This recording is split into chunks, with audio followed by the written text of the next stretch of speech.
and, as long as you have a good deal, you get the money. But time and time again, it would show that fundraising is really kind of like quite a unique skill. You could actually be, with different people pitching the same product, and one, a very in tune type of salesperson who knows what the clients need would actually get the trade done very smoothly. And then for someone who is like just like the deal a lot and go out there blindly and selling the same deal, and they would not get the money. Okay, and I think there is, well, I've done this for 28 years already, because pretty much that has been my career, even during the investment banking career of the first 15 years of my career life, and then the last 13 in private equity. Before that, I was in public equities, right? So it was all about the investment bank getting information flow. So we are the one that pushed out the information to the buy side. But over the years, things have changed, of course, because of all the social media and all the technology connectivity. In fact, last night I was having dinner with a buy side guy, a hedge fund guy, because recently I was sponsoring a SPAC. So I started to channel back to that public securities platform area of investors. But they were saying that now they just have way too much information. So as an effective capital markets person, you are supposed to decipher information for your client. Okay, so you are trying to bring them what they care about. I guess, the point to success is really, something has not changed. It's really about, do you actually know your investors well? Right? No matter what investors you're targeting, do you know them well? And do you actually know what they want at the end of the day? And that want actually changes. I remember my deal guys in my firm always like, oh, 6 months ago, the capital markets team, like my team, was saying that this client want this. And oh, now you're saying they change. I go, yes, they change, because personnel change, leaders change, and these are institutions we're talking about, okay? The allocation to real estate, they would always have it. But within real estate, what they want to do because of their portfolio allocation or the region they want to be in would change. And so the job of capital markets being successful is how much trust you could get from the client that they are willing to tell you stuff consistently so that you could change along with them. So I remember I've been at God, building this business together with my two older brothers for 13 years already out of 15. So I joined at a very early time of GAW, where we only had 200 million with our first fund and only 10 people. And now we have 430 people, and we have 30 billion US dollar AUM. So I remember at the beginning when I come in, my job was mainly, I was only one person with a secretary. So the main thing I was doing is to raise blind pool fund. Is to raise a commingled blind pool fund. And then after I raised it, the investment guys, which are my brothers and the team, would actually go and buy stuff. Okay. And then very quickly I realized that, they're kind of getting into sectors like, say, ground up build development projects, which really wasn't my pitch to my client, because our prior expertise, or at least earlier funds, were really focusing on more kind of buying individual assets and doing repositioning. So I was like, okay, this is something classical called style drift. This is not good, because it will get it very difficult, for next time when I get out there and raise funds. But long story short was, I think we have evolved over time, that I started to kind of see more of what the team has done and what our innate expertise is, right? The creativeness, the sort of like have the ability to change a building in our earlier time. I think Bing has seen a lot of track record, and I gave a lot of those in the past in her classes, where we really put in some very interesting elements, especially because we're exposed to the Western world as well, because we were educated there, we travel, and we bring a lot of the ideas kind of back to Asia.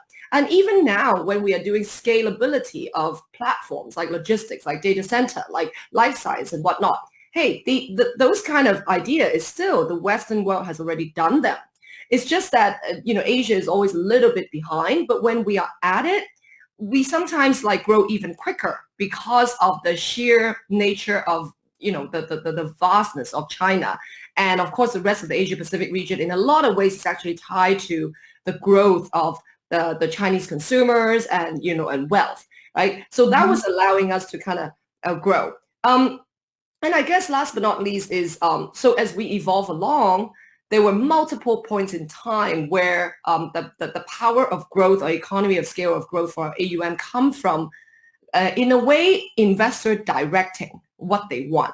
So I remember 2014 when we got into logistics. I remember I was marketing for my fund 4, commingled fund in Asia, and I was around the world, and then I see a lot of investor asking, oh, so you guys do a lot of different segments in real estate, but do you have logistics? And we don't have any yet at that time. And of course I was like, being a changing mindset as you keep talking to client. I was like, oh yeah, we're looking at that sector. We're looking at that sector, looking for the right deals. Okay. And then I returned to Asia and I went to my brothers like, oh, hey, get me some logistic deals. And I remember their first reaction was like, oh, but GLP is very active already. Prologis is also doing well. And there's a whole bunch of fragmented player in China also getting into logistics. So it's very competitive. And I go, well, trust me, the Chinese, the China local firms would not be able to get the foreign money.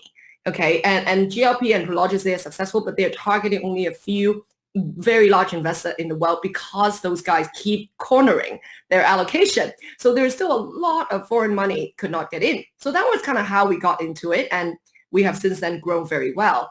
So I think that over time, the firm as a whole learned that capital markets is really like the communication central of an investment firm like us. And, client would tell us what they need. Now, we don't necessarily agree. So if we don't agree that sector is good, we don't have to do it. But clearly, there is a lot of times the clients are smart people too. These are sovereign wealth fund clients and pension fund clients that I ultimately got their money. And if you go along with them, the likelihood is that they're going to just keep giving you more and more capital, which is exactly what happened in the last 6-7 years for us. So that it was able to allow us to grow in economy of scale. And as you could see on this particular page, I also have come up with, instead of just raising blind pool fund, I also come up with, again, listening to investor and knowing what they want. So a lot of these sovereign wealth fund, they want a little bit more control. And then so they want to go direct deals. So I tell them, well, if you only want direct deals, it's very difficult for me to corner the good deals without a blind pool fund. So why don't you come into my blind pool fund with a bit of money, and then I will offer you a lot of co-investment. And so they would give me additional money into independent, individual type of projects or platform. And so that there we go. We successfully then did a lot of co-investment. We beef up the back office to support a lot more of those direct investment from different firms. And from there, I grew into separate account mandates with very large sovereign wealth funds LPs. And then some of them even helped me as I, in the last 2-3 years, got very active into growing into new business products that some of them were seeding us because they felt that we are, we're very good with evolving with time, so that has been an exciting journey. Yeah, on that front. Well, Christina, you have been very modest. I think even though there are obviously a lot of elements that contribute to your success, but from my observation, someone who knows your track record very well, and I think 3 things stands out: creativity and your passion in what you do, and also hardworking spirit. I still remember that you flew in from UK, early morning arriving in Boston, and then you were already, ready for giving a lecture, 3-hour lecture to my class at 10 a.m. That's just amazing. So I think that's a hard-working spirit and passion that's unparalleled. Thank you very much. Persistence, yes. And also for those of you who would like to read more about some cases that Christina authored a chapter in one of my books. So if you're interested, in fact, you can get that chapter and read some of the cases that she discusses in detail about the DNA of Gall Capital in doing, creative deals over the years. So, Christina, in addition to a business commitment to Gall Capital, you are also, as I mentioned, so involved in quite a few social positions to advocate for education, women empowerment, and ESG. So what's your thoughts on ESG in real estate investing? And specifically, how have the non-financial requirements of LPs shifted over the past few years based on your perspective? Yeah, so it's great. So first of all, ESG is something that at Gall, well, I have initiated it back in 2014, and I have to admit it that it was actually at the on the push by some of my European LP. Now, as most of you know who focus on ESG, Europe was really the first one that pushed it through, and they are really strong believer of it. And so because I have European investors, so in 2014, I got a few like from Sweden and Germany and the Dutch, basically, that was like, okay, Tina, do you guys have ESG policy? Because they are my LPs. And I'm like, well, we and I remember I actually said that. So of course I look up exactly what ESG entails. And of course I do know the governance part of things. I do know social, and of course I know what environmental focus is about.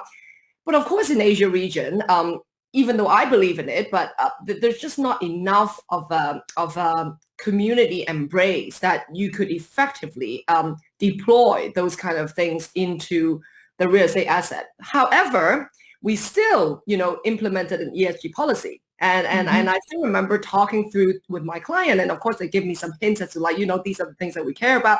So when we implemented, I first got the COO to find me a consultant. Okay, there's only one in Asia actually at that time. And so they came into my office, and then they were giving me like a spreadsheet of like, oh, these are the things that you need to checkbox, and I said, oh, actually 80% of the things we're doing already, just naturally. And they go, yes. But the difference is you have to document it. Okay. So that was kind of how we started. And of course, we have to give a lot of training into our asset management staff because they are the one that do the day-to-day things. So whenever you have these type of like, I wouldn't say cultural changes. It's not like we were irresponsible. It's just that a lot of times, especially our China staff, they are not used to a lot of these things, and so because they are still focusing, this is 6-7 years ago we're talking about, they're still focusing on like commercialization of things, right? And so, I guess, but again, persistency works, and then you keep preaching the same thing, and that is responsible works. And as Bing mentioned, and she mentioned 2 out of 3 key points of the God DNA already just now, which we use the word PRC to kind of share the God DNA.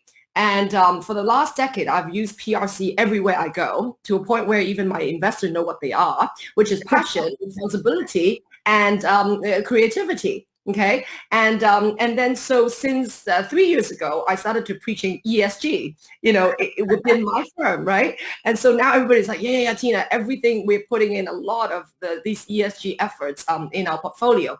But the ability to do that is also because the large corporates are pushing it down in the last 2 years. And of course, as I mentioned, Europe first, but then US kind of do it and don't do it because of Donald Trump, obviously. But I think now with Biden, I'm feeling it is a lot better. But Asia has progressively focused on it slowly, but they did. So I would say in the last 2 years, it's very, very evident that the corporations, like my LP base, the big money, are requiring it, especially the sovereign wealth fund, right? Because they know climate change is real and everybody has to do their part. Now, and December last year, Xi Jinping in China, basically did the Paris climate pledge for 2060. So all of a sudden, the regional government, Hong Kong, chief executive, all came out and they also did all kinds of changes to follow suit. Okay, so all of a sudden you have the policies being changed, or at least required, right? Especially building code and everything. So a lot of the ESG providing companies, especially from the West, are already there.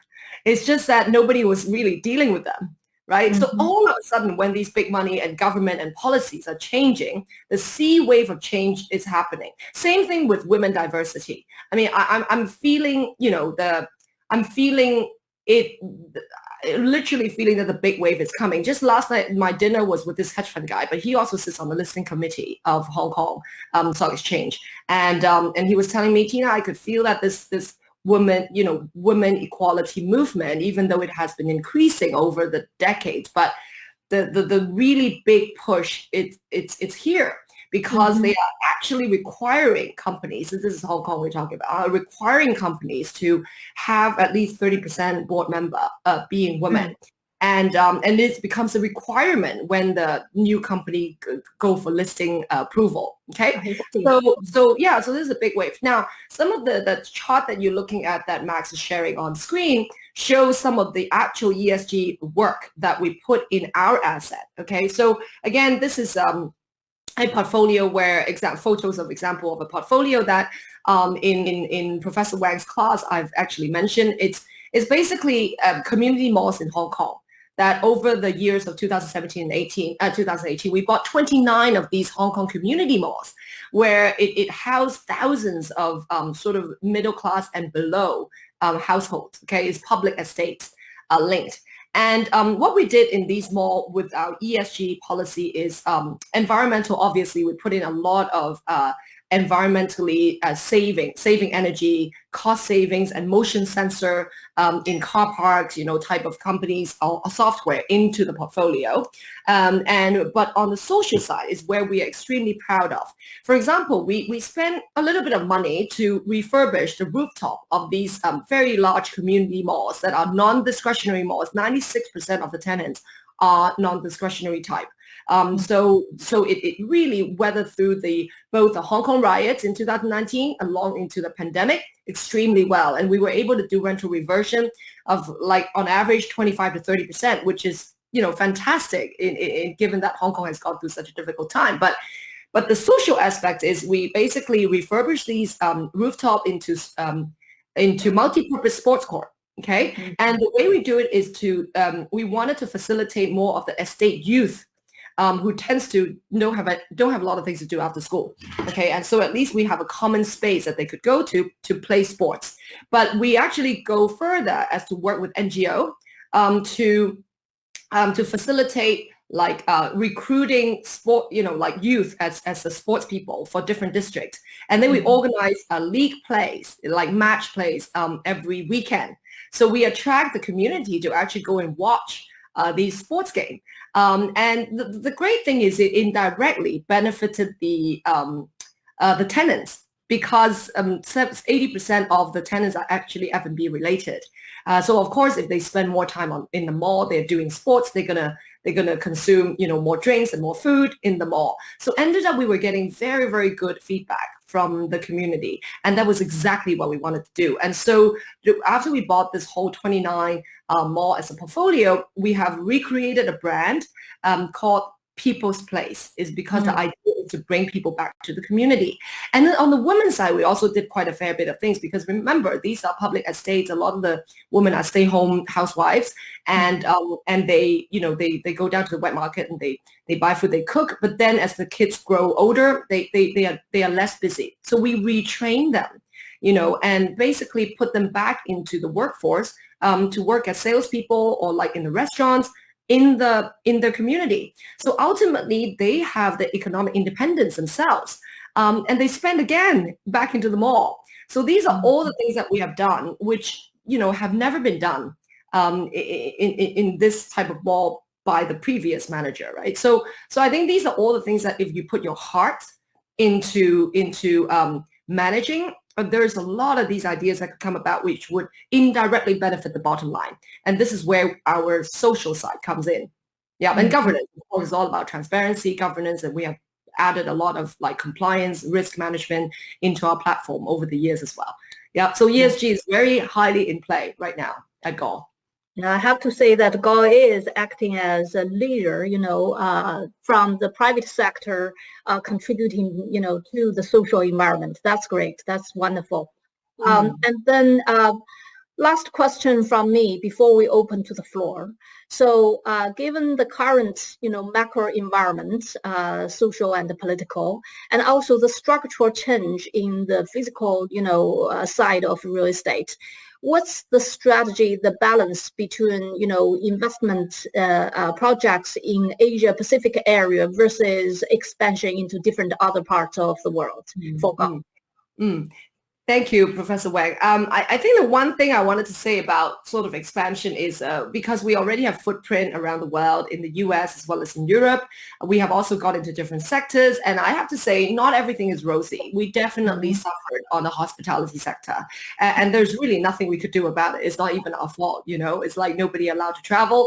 Our hotels are definitely in sort of like a difficult situation. But luckily, we are diversified enough that the global hospitality portfolio only constitute about 17% of our portfolio.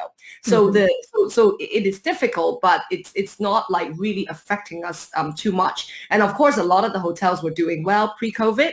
So those would tend to come back, you know, post-COVID. And we're already seeing that. In fact, we have more hotels in the US actually, you know, just around the world comparatively. And we also have some in Spain, Portugal. You know, those are places where people are dying to go back. And we're already seeing kind of vaccination going well across the world, especially the Western world.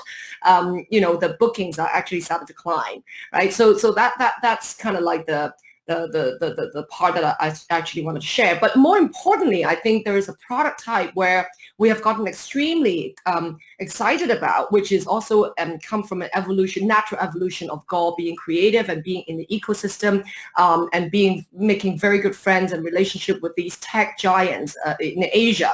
Okay, even though we may not know the hyperscaler or tech giants in the United States necessarily personally, but we definitely have those ties in China and the Asia Pacific region. So what that has allowed us to do in the last 2 years was we have grown a business which is more private equity related, but it is not purely just any private equity. It's private equity type of investment that is linked to real estate. So there is so for example, Max, you don't have to show that slide because I think we are kind of at the tail end. I will just talk through it. So for example, recently there's a company that we invested on an asset light basis, you know, so like a PE company. It's a company called Mambang. It's in the English name is Food Truck Alliance. So they are China's largest Uber for trucks. So they transport freight and goods around. So they recently filed to list in Hong Kong, but we went in on a pre-IPO round. And the reason why we got into it is because it has this link with real estate.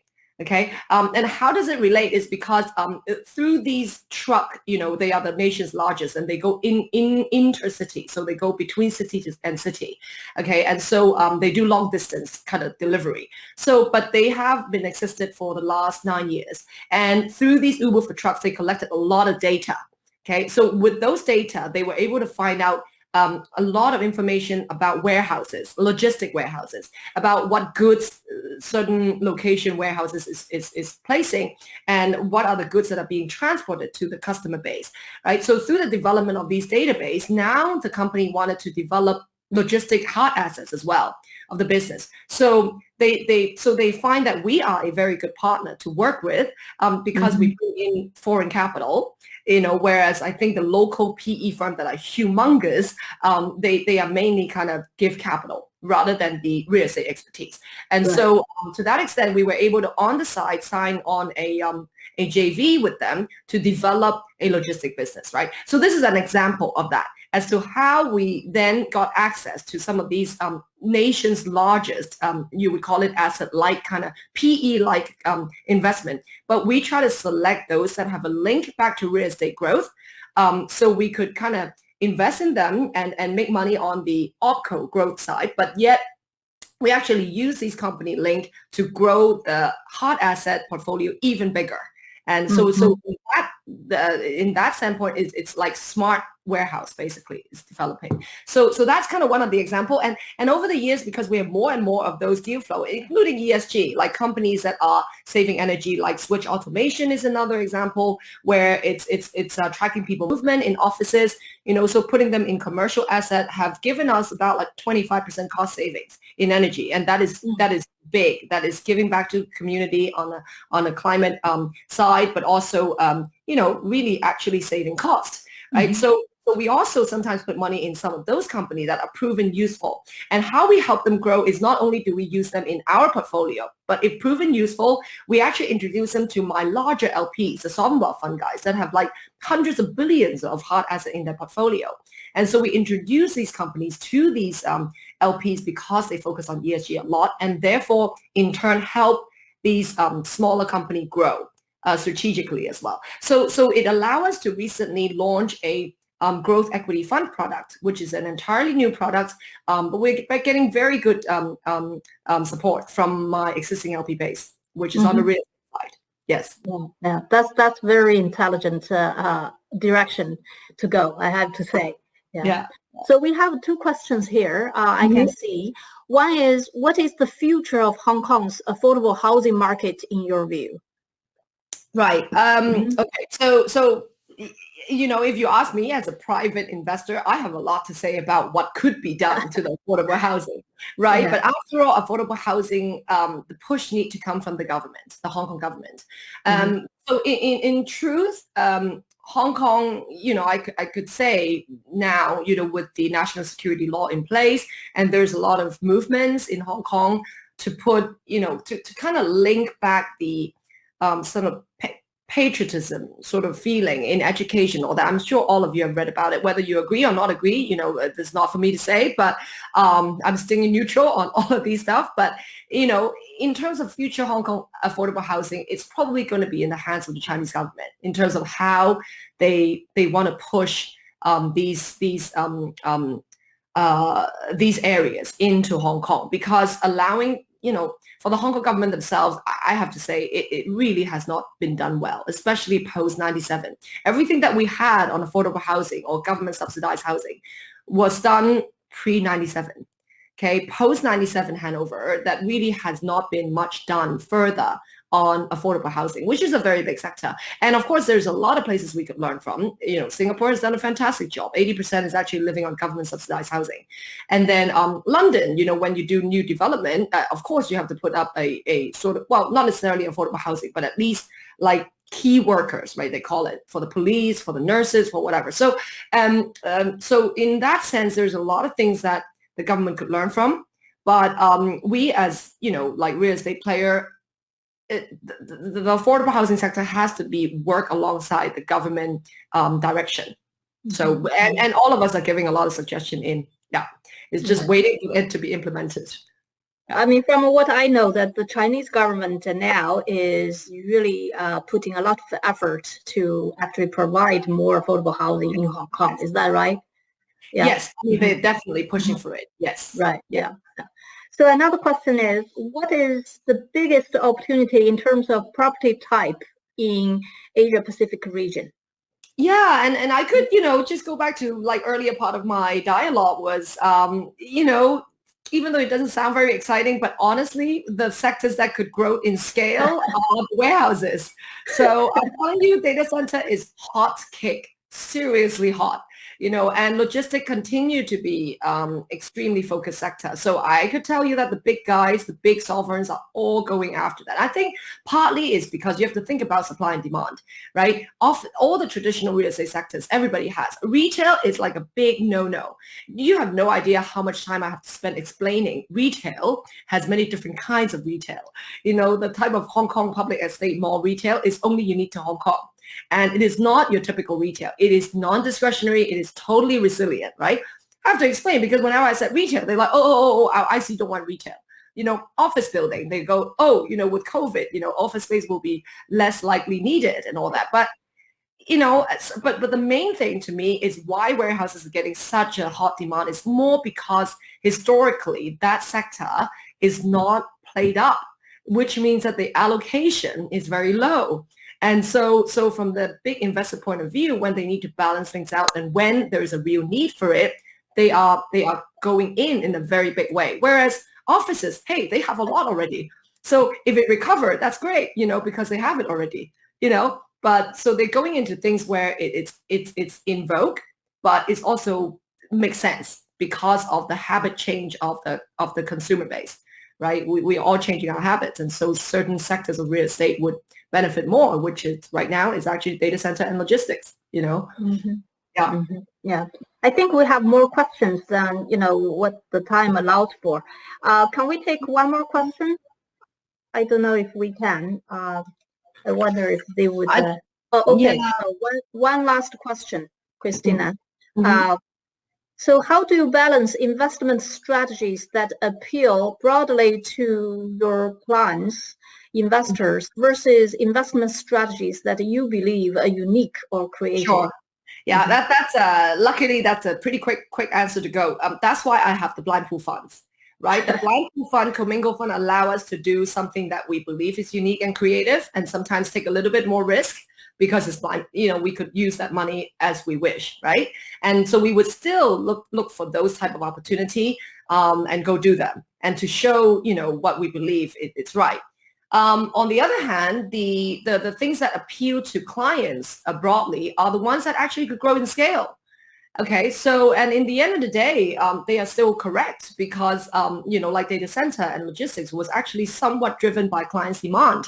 But luckily, we were able to go in a very quick way. And so we were able to capitalize on that demand. Okay, whereas the commingle fund allow us to, so those would be like co-investment because that growth would be very big because the client wanted. Right. And then we use the commingle fund to lead with a little bit of money, and then the co-investment would come in to take up the rest. Whereas some of the project where it's not as appealing to the investor base, but we truly believe in, then we use the commingle fund to invest. Yeah. Thank you, Christina. As always, thank you so much for sharing your insights. And, I personally looking forward to seeing you, soon at some point in person. Yeah, same, Yeah. Professor Wang. And thank you, Max, for organizing, and the administrative team. So have a good evening, everyone. Yeah. Wherever you are. Yeah. Great. Thank you. Bye. Thank you so much, Christina and Bing. It was really inspiring, Christina, to hear your perspective, especially your pioneering work with ESG in the region, your asset-light strategy, as well as your perspective on the potential that exists out there in data centers and logistics. I think we all heard that echoed in a few of our speakers, so it's good for us all to keep our eyes on that. Unfortunately, that wraps up the 10th annual Harvard Real Estate Symposium. It's been an incredible 2 days. Thank you guys so much for joining us. I've personally loved hearing all of the global perspectives and really seeing all these leaders come together and brainstorm. In the wings, I've been chatting with our co-chairs, and we wanted to share some of our key takeaways, but feel free to go ahead and put some of yours in the chat as well if you're up for it. Some of the ones that we noted are, super global cities are going to continue to stay relevant despite some of the exodus that we've seen during COVID. So we should continue to pay attention to these locales. Student housing, self-storage, multifamily, data centers, logistics remain attractive assets across almost all markets in the globe. So we should continue to pay attention to those asset classes. Thinking about affordable housing, zoning is a crucial part of the solution to creating more affordable housing. Government interests and support significantly impact and guide real estate trends and investments. So keeping an eye on how governments are involved in order to think about where we might want to invest and focus our energies. And then finally, just picking up on what Christina's talk was mentioning around European LPs pushing for ESG considerations and investment decisions, and that sort of really accelerating implementation of ESG in regions like Asia.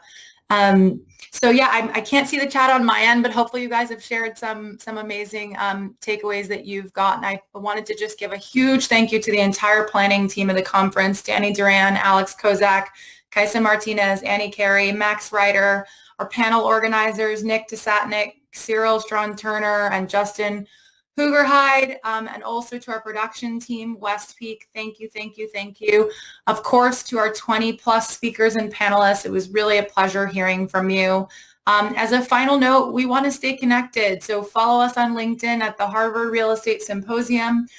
Follow us on Instagram at Harvard Real Estate. We'll be sure to keep you in the loop about future events. And with that, I'll say goodbye. Thank you guys so much for joining us, and enjoy the rest of your evening.